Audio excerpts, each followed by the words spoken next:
Une fraction algébrique est une expression de la forme polynôme divisé par polynôme.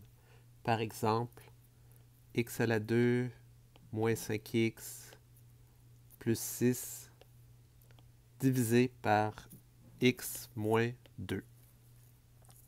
Et on pourra simplifier ces expressions lorsqu'il y a un facteur commun entre le polynôme du numérateur et celui du dénominateur. Donc, et pour le savoir, il faudra factoriser les polynômes. Ici, mon polynôme qui est au numérateur, je peux utiliser somme produit pour le factoriser et vous pourrez vérifier qu'on va trouver x moins 2 fois x moins 3 divisé par x moins 2. Étant donné qu'on a un facteur commun ici qui est x moins 2, on pourra les simplifier, ces deux facteurs, pour écrire l'égalité avec x moins 3. Cependant, il y a une petite nuance à apporter. En fait, pour le signe égal ici, ce que ça signifie normalement, l'égalité, c'est que l'expression à gauche est équivalente à celle à droite. C'est presque toujours vrai. En fait, ce qui se passe ici, c'est qu'il y a une valeur de x pour laquelle ce n'est pas vrai. Et la valeur de x pour laquelle ce n'est pas vrai, c'est celle justement qui annule le diviseur. Donc ici, mon x-2, en fait, comme mon x-2 est égal à 0, j'aurai un problème parce que ce sera une division par 0. Donc, je vais être obligé d'ajouter une restriction ici.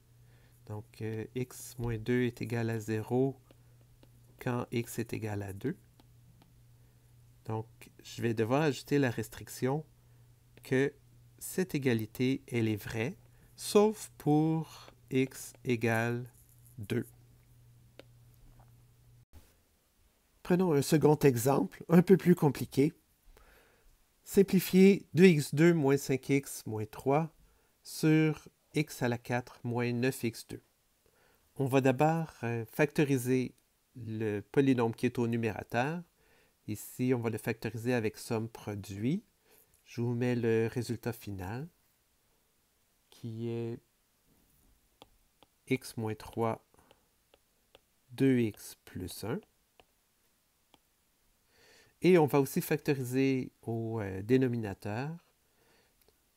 Et ça donne x à la 2 fois x moins 3 fois x plus 3. Une fois factorisé, on voit qu'il y a un facteur commun en haut et en bas, qui est le x moins 3 ici.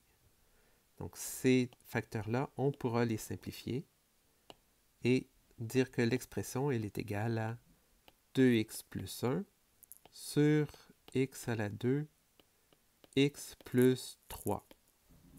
Et là, il ne faut pas oublier la restriction.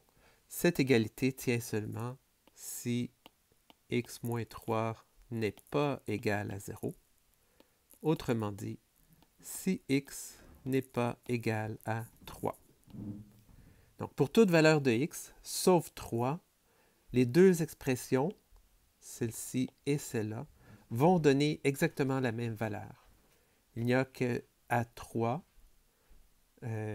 où, en fait, à 3, eh bien, la valeur à gauche dans la première expression, elle ne sera pas définie à cause de la division par 0, alors qu'elle est définie ici pour celle à droite.